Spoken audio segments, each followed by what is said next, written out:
Abra sua Bíblia no livro do profeta Jonas, capítulo 1, a partir do versículo 1. O livro do profeta Jonas, capítulo 1, versículo 1 em diante. Vamos ler até o verso 5. Aleluia. Quem achou, diga amém. Quem não achou, diga: Jesus, me ajuda.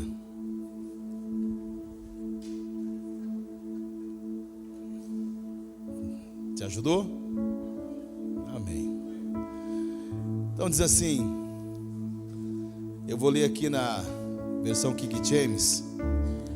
Diz assim: a palavra de Yahvé veio ao filho de Jonas, a Jonas, filho de Amitai, com esta ordem: dispõe-te, vai à grande cidade de Nínive, quer dizer, morada de Nínive, e prega contra ela, porque a sua malignidade subiu até a minha presença. Entretanto, Jonas decidiu fugir da presença de Yahvé, o Senhor, e partiu na direção de Tarsis, isto é, jaspe amarelo, descendo para a cidade de Jope, ou seja, Formosa. Encontrou um navio pronto a zarpar para Tarsis e pagou a passagem e embarcou nela, a fim de ir para a cidade de Tarsis, tentando escapar da presença de Yahvé. Contudo, fez soprar um vento forte sobre o mar, e caiu uma tempestade tão devastadora que o barco ameaçava arrebentar-se. Todos os marinheiros foram tomados de grande pânico, e cada um daqueles homens passou a clamar ao seu Deus, e em seguida lançaram ao mar a carga do navio, com o propósito de deixar a embarcação mais leve. Jonas, no entanto, havia se refugiado no porão do navio, e tendo-se deitado, dormia profundamente. Amém? Agora abra sua Bíblia lá em Atos, capítulo 28. Deixa eu pôr meu auxiliar aqui. Atos, capítulo 28, do verso 20. Diz assim: por esse motivo vos convidei, para que o pudesse ver e convencer conosco. Portanto, e pela esperança de Israel que estou preso a esta corrente. Então eles lhes replicaram: ora, não recebemos nenhuma carta da Judeia falando do seu respeito, nem ao menos veio até aqui irmão algum que relatasse, que queixasse de qualquer mal contra ti.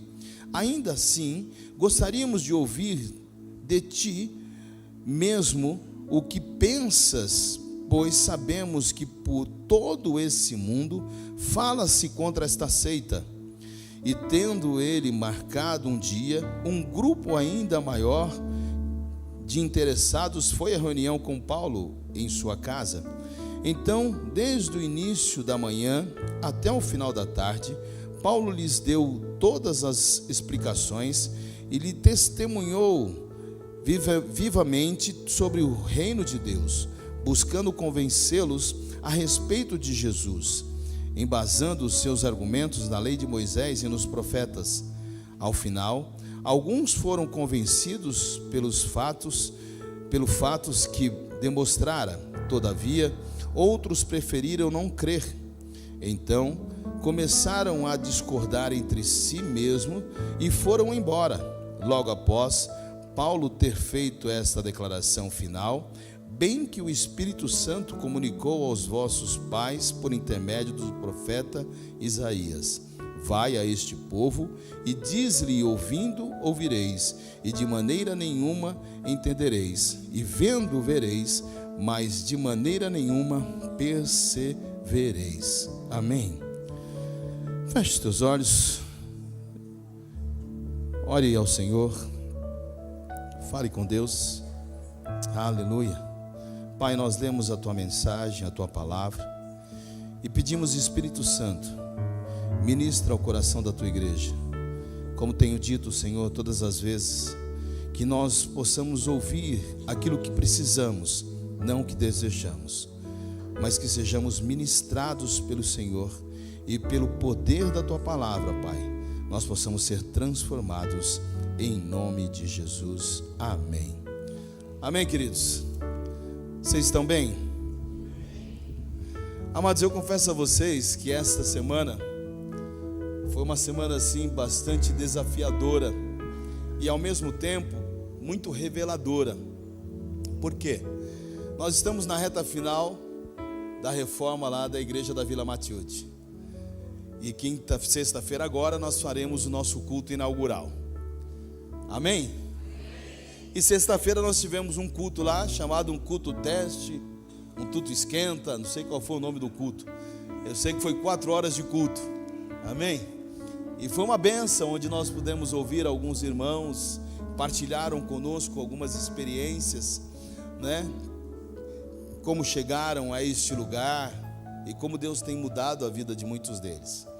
Mas o mais interessante é que no decorrer de toda a semana eu conversei com alguns irmãos que estiveram lá servindo voluntariamente, e o que nós observamos é que cada um traz consigo uma história de vida, uma história de ministério, uma história de satisfação, de insatisfação, e muitos deles trazem algumas raízes de amargura, né, ou feridas espirituais, por aqueles que lideraram a sua vida no decorrer de toda a caminhada.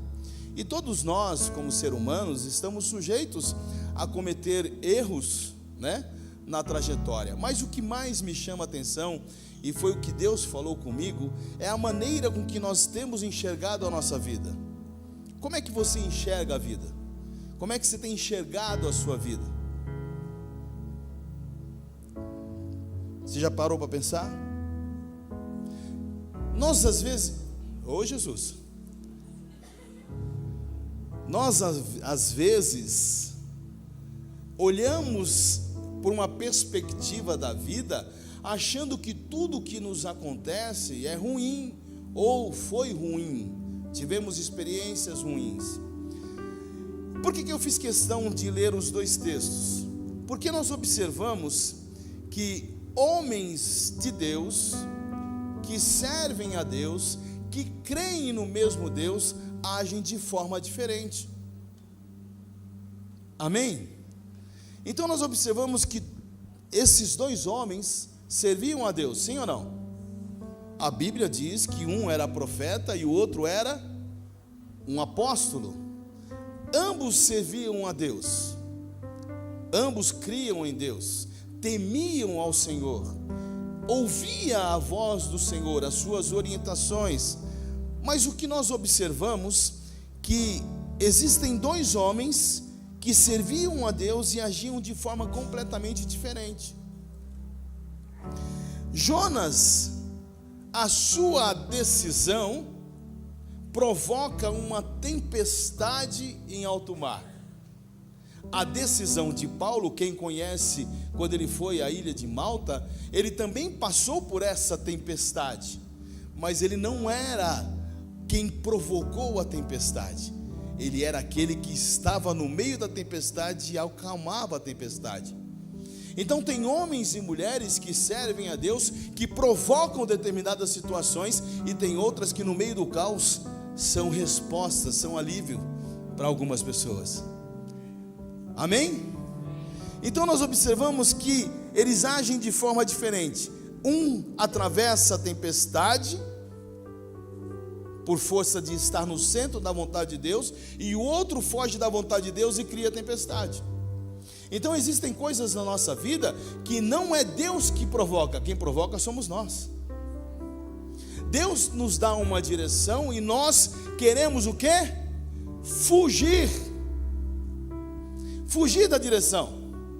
Então, quando nós observamos as coisas como elas são, nós vemos que Jonas, ele ouve a voz de Deus, Deus dá a ele uma direção, e o que ele faz? Ele foge. E quantos estão aqui nesta noite que têm fugido da direção de Deus? Quantos aqui nesta noite têm recebido ministérios de Deus e têm fugido da direção? Quantos estão aqui nesta noite que tem chamado para poder estar levando a libertação às pessoas e você está fugindo do propósito? E aí depois pergunta por que a sua vida está indo caminhando numa tempestade sem fim.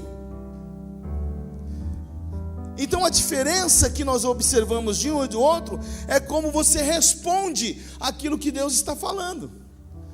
Porque, irmãos, eu confesso aqui, nós estamos no mês de março e nós estamos abrindo um novo trabalho que surgiu de forma sobrenatural. E eu acredito que 99,9% da igreja não entenderam. Quem aqui entendeu? Quem aqui falou assim: nossa, você viu, nós vamos abrir um segundo trabalho? Não, todos falam assim: o pastor está louco.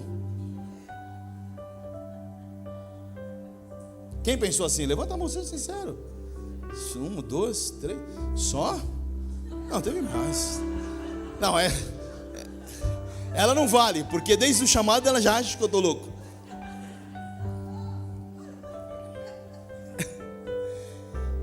Então a diferença que está é como a gente reage, irmão. Porque quando Deus nos dá uma direção, nós precisamos entender que a diferença entre um e o outro vai ser como você reage. Observa, Jonas era um homem de Deus? Sim ou não? Sim. Então Jonas era um homem de Deus, ouviu uma orientação de Deus e ele fugiu do propósito de Deus. Sabe por quê? Se você analisar pelos nossos dias, Jonas, ele não era nada mais, nada menos do que um religioso ao extremo. Porque pregar para quem você gosta é fácil. Pregar para quem você tem simpatia é fácil. Sabe, pregar para aquelas pessoas no qual você tem por elas alguma admiração é fácil. Mas pregar para aquele que você rejeita é difícil. Então a gente quer criar um clãzinho, um grupinho bonitinho e pregar para quem a gente acha que vale. Só que o que nós olhamos para a palavra de Deus é que Deus olha para a humanidade de uma forma diferente do ser humano. Deus não olha para você por aquilo que você é, Deus olha para você por aquilo que Ele deseja que você se torne. Então por isso que Deus manda o homem pregar a um povo que era completamente terrível. Não valia nada, desprezado, rejeitado, ignorado. E é esse que Jesus manda você pregar. Aí o que você faz? Você não consegue. Sabe por quê? Porque é difícil amar os diferentes. Eu amo quem me ama. Se não me ama, não estou nem aí. E o evangelho não é isso, irmão. O evangelho não é isso. A reação do evangelho é diferente. É amar a quem não te ama. Sabe, é fazer diferente. É dar a outra face. Andar outras milhas. Tirar a túnica. É isso que faz a diferença. Então uns são usados por Deus, mas rejeita a missão. Porque Jonas queria ser missionário. Aonde? Em Israel. Eu quero ser missionário. Aonde? Na Flórida. Paris. Que nem eu até brinquei na sexta-feira. A pastora falou assim: Deus vai nos levar a pisar em lugares que nós nunca pensamos. Aí uns já pensam: New York, né? Pensa onde mais? Portugal, Paris. Irmão, Deus quer te levar para Franco da Rocha, que você nunca pisou lá. Deus quer te levar para Itacoaxetuba, que você nunca pisou lá. Guaianais, Jandira. Deus quer te levar aqui perto. Não precisa você ir para a África. Você tem uma África do lado da tua casa. Mas a gente quer fazer missão aonde? No Brooklyn. Aonde? Vila Madalena. Irmão, se Deus te chamou para lugares em que você não deseja e nem simpatiza, faça isso. Billy Graham, eu sempre falo aqui, ele tem uma frase que diz assim: o diabo sempre tem um barco pronto, preparado para aquele que quer se distanciar do propósito. Então, quando você receber algo de Deus e não desejar e querer fugir, irmão, pode ter certeza que o diabo tem uma passagem de graça para você, e você vai embarcar nela.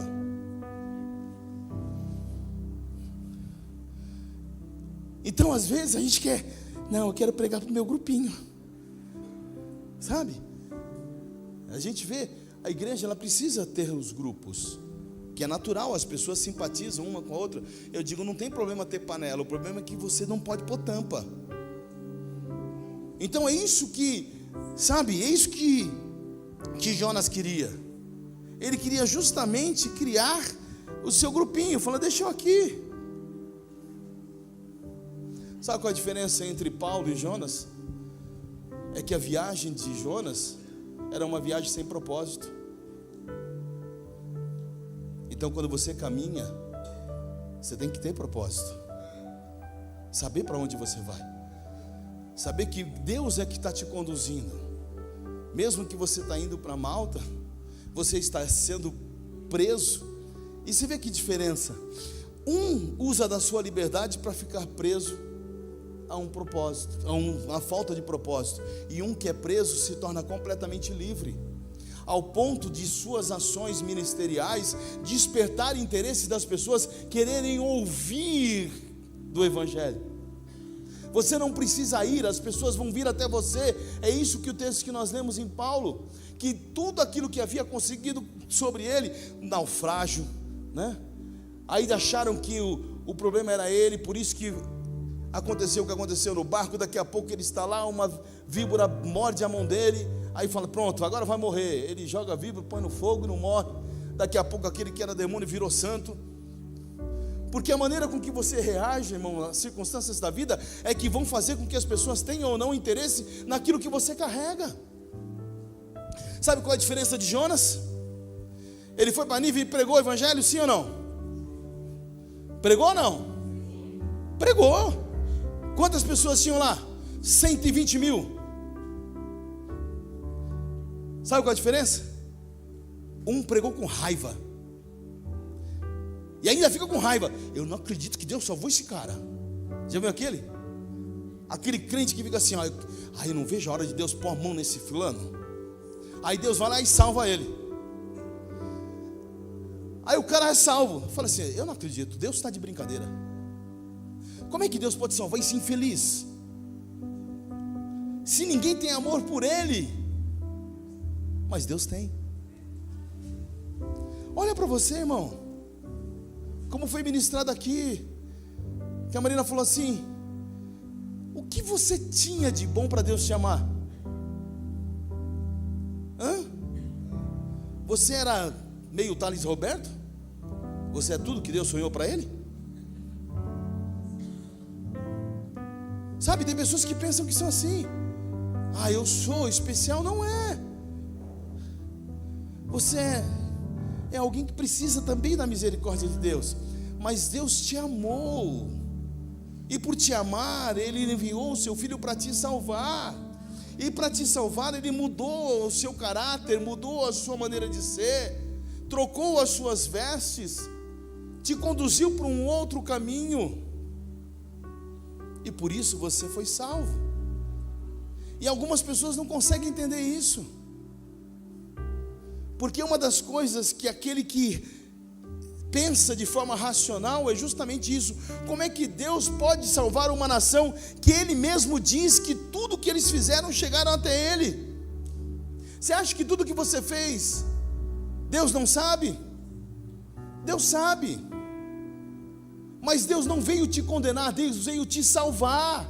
E veio te salvar com o quê? Com o seu amor, revelando através do seu Filho. Ele te amou primeiro.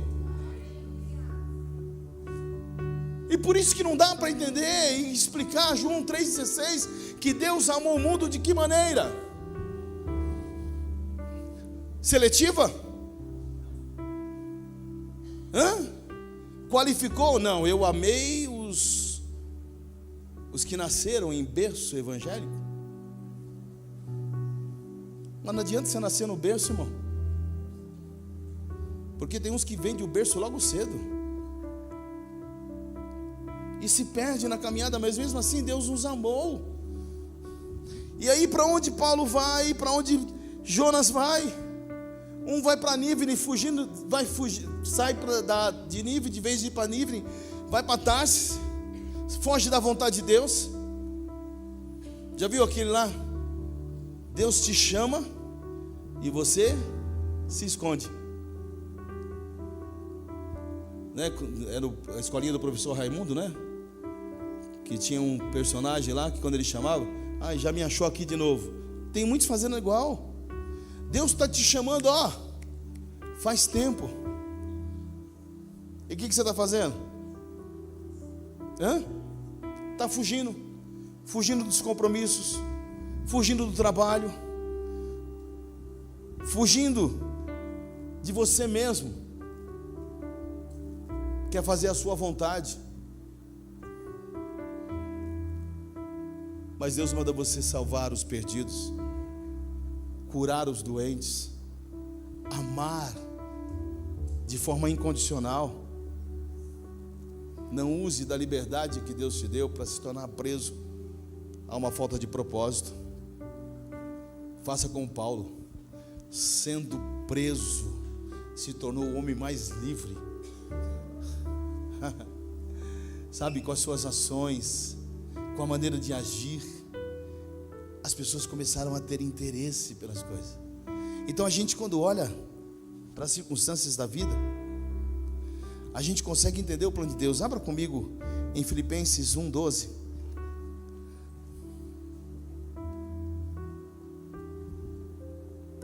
Que é uma das coisas que a gente tem dificuldade de entender. Porque às vezes as coisas acontecem e nos trazem muito dissabor.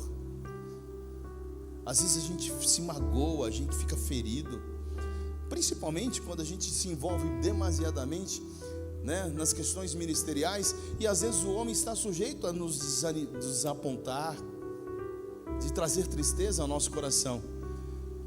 Mas a gente tem que entender que tudo em Deus existe um propósito.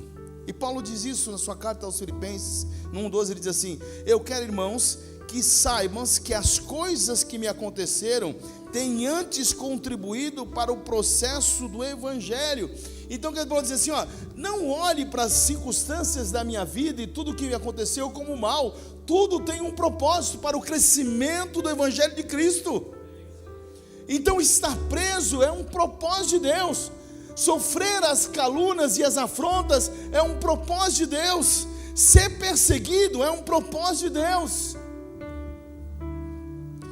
Aleluia. Então, quando Paulo estava nesse processo, irmão, a Bíblia diz que ele escreveu cartas às igrejas, ele estimulou pessoas estando preso, estabeleceu doutrinas nas igrejas, separou os santos daqueles que não eram. O crescimento da igreja se deu de forma demasiada por força da ação com que Paulo agia. Então, qual é a diferença entre você e os outros?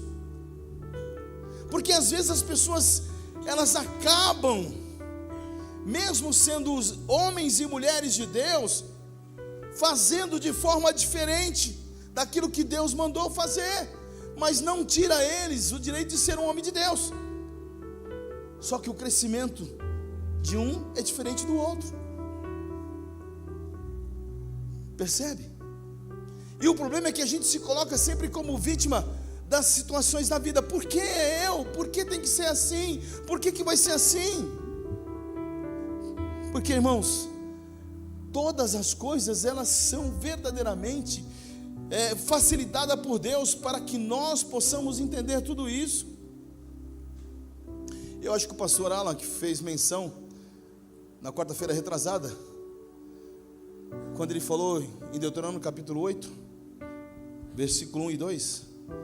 Foi você? Então observe, irmãos, quando Deus tira o povo do Egito, Deus tira o povo com um propósito já estabelecido.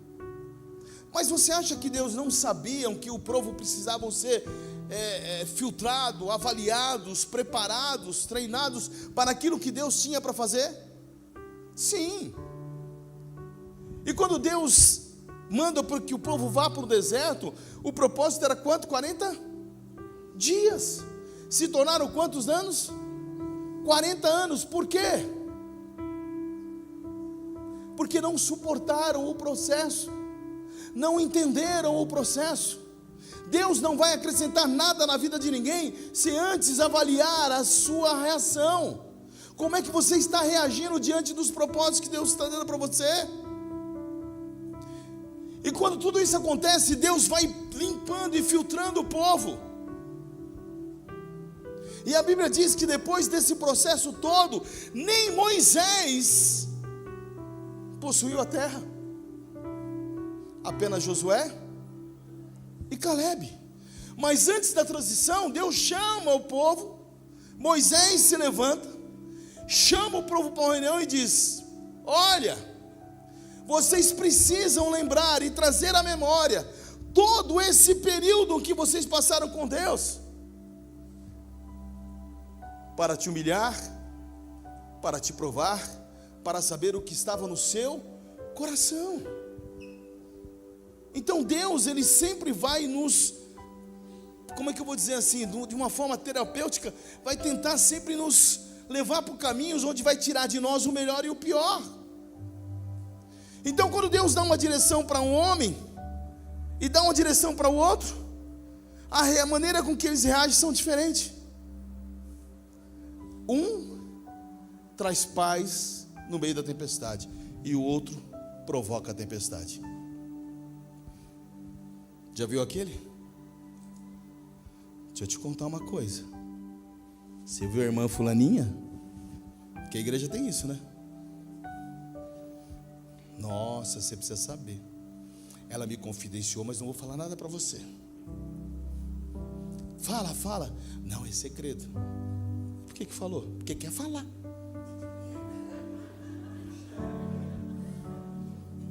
Né?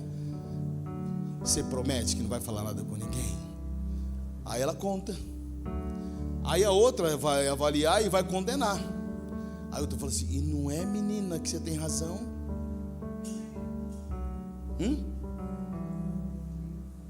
Aí Deus pega as duas. Mas os processos da vida, irmãos, a gente precisa entender e ver como é que Deus está fazendo. Sabe, é hora de você acalmar a tempestade, não provocar a tempestade. E tem uns que são tão abençoados que, quando você olha o texto de Jonas, você fala assim: como é que esse cara, pensando como ser humano, o cara cria uma situação desconfortável, sai fora do propósito, desce no barco e ainda deita e dorme. E está todo mundo passando um perreio por causa dele. Já viu aquele? A culpa não é minha. Eu fui bem intencionado. Você acha?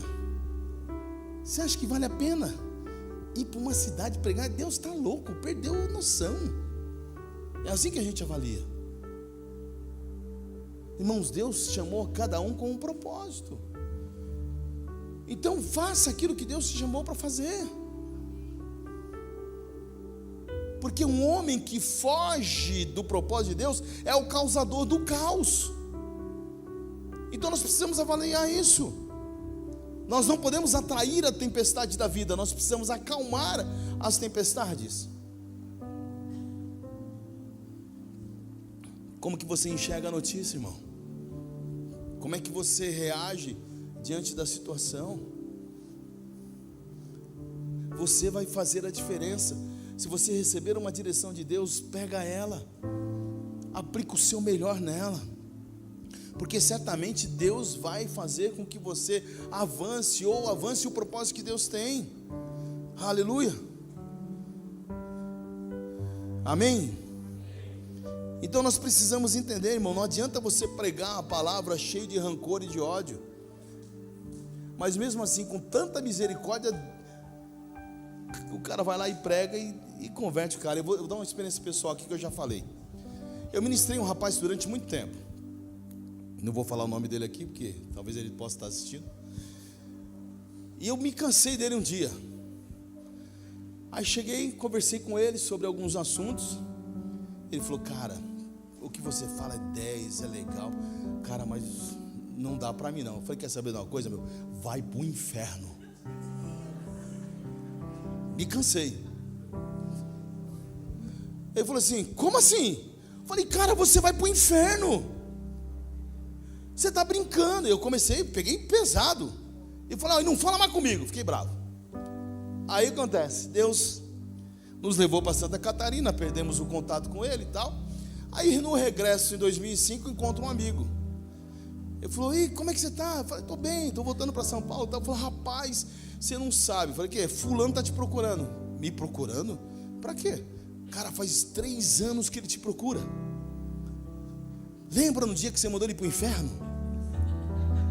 Eu falei: lembro. Eu falei: então, cara, ele foi para a igreja, aceitou Jesus.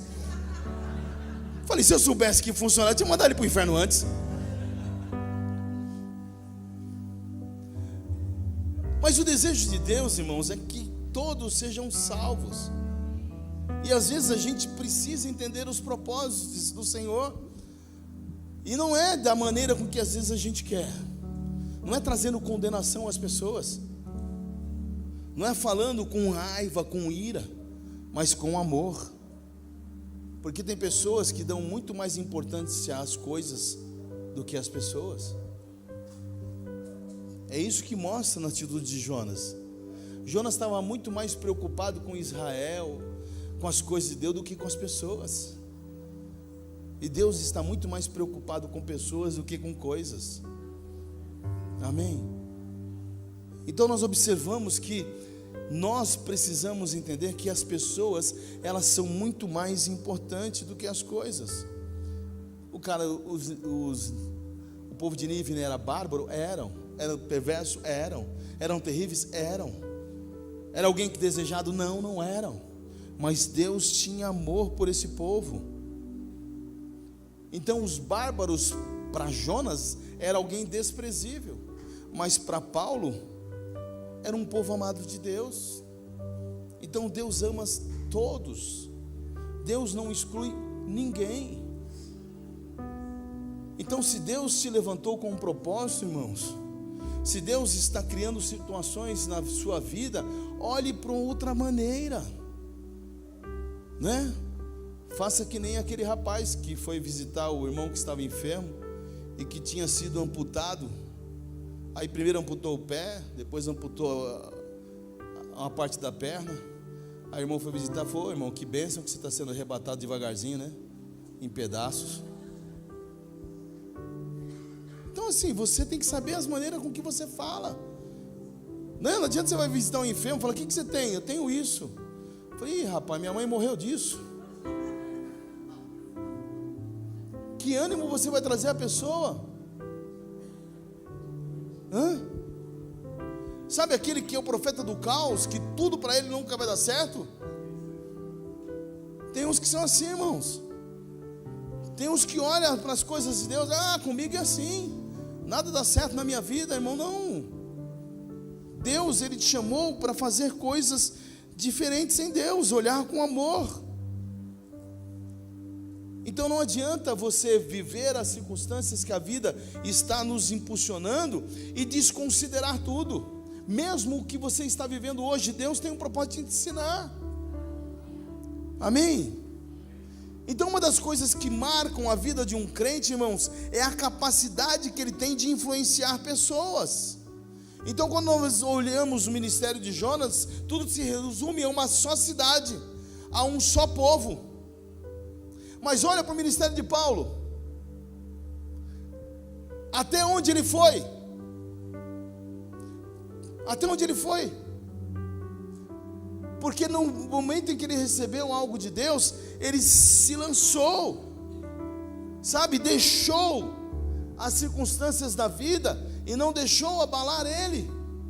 Ela foi do outro lado ali, está mandando um sinalzinho comigo de alerta e mostrando o relógio. Está cedo ainda. Sabe aquela história?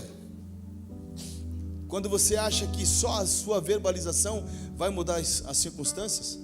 Porque tem crente que tem o hábito, né? Está amarrado, amarra tudo, repreende tudo.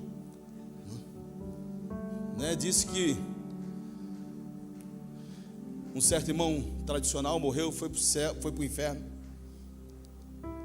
E aí falou, aí chegou lá no inferno, falou assim, rapaz, o que aconteceu que você veio parar aqui no inferno? Eu falei, eu tinha teoria uma vez salvo, sempre salvo, e dei uma pisada de bola, e quando eu morri eu estava fora e vim parar aqui. Aí chegou o outro e falou assim, uma vez salvo, eternamente salvo.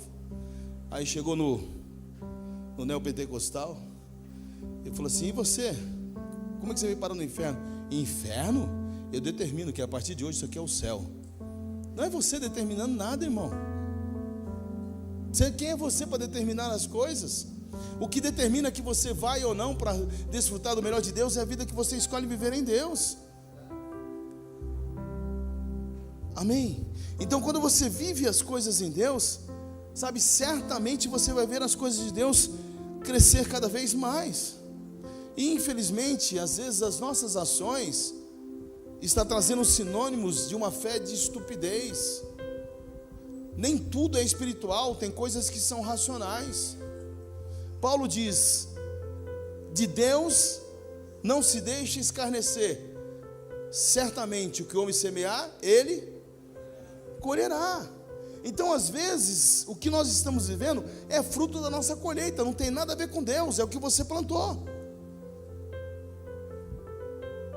Deus é bom, extremamente bom, porque Ele dá o direito de você plantar o que quiser. E Deus é justo porque dá o direito de você colher o que você plantou. Então tem coisas que não é espiritual. Nós tivemos aí o irmão Wander, está lá em cima, né? No pleno carnaval, ele estava com problema de saúde. Chegamos aqui, né, Rose? A pastora chegou, deu uma dura nele e falou, não, meu filho, vai para o hospital. Chegou lá no hospital, qual é o estado clínico dele? Gravíssimo. Aí se ela fosse espiritual, não, vamos orar, expulsar o espírito de enfermidade. Estava assim, não, o estado de saúde dele era negligência da vida dele. Ele precisava mudar o ritmo, a forma de viver. Aí você vai espiritualizar isso, irmão? Não dá. Tem que ser racional. Nesse momento, são as suas ações. Então você precisa reagir. E às vezes nós fazemos coisas que tornamos com que a nossa fé seja sinônimo de estupidez. Pessoas que agem segundo a sua vontade, que não tem nada a ver com Deus, não tem nada a ver com fé envolvida. Aí depois se revolta com Deus. Deus não tem nada a ver com isso. Eu pedi tanto para Deus. Mas você perguntou se Deus queria te dar?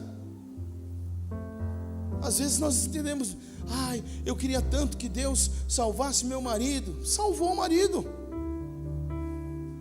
mas em circunstâncias diferentes do que você pensou. Então às vezes nós precisamos entender, irmãos, que a nossa fé, ela tem que estar sustentada nas bases que a Bíblia nos diz. E aí você vai fazer com que as pessoas tenham verdadeiramente ânimo em relação à caminhada da fé.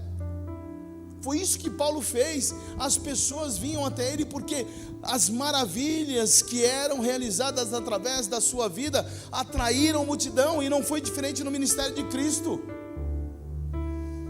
Por que as pessoas iam até Cristo? Porque eles eram atraídos por aquilo que ouvia. Então quando você chegar no bairro e dizer assim, olha, nesta rua aqui mora um homem e uma mulher de Deus, que o que fala acontece, que vive conforme a palavra de Deus, certamente as pessoas vão desejar o seu Deus. Agora, se você for um Jonas, não vai dar. Aleluia. Um ministério de encorajamento, de convicção, de certeza. Aleluia.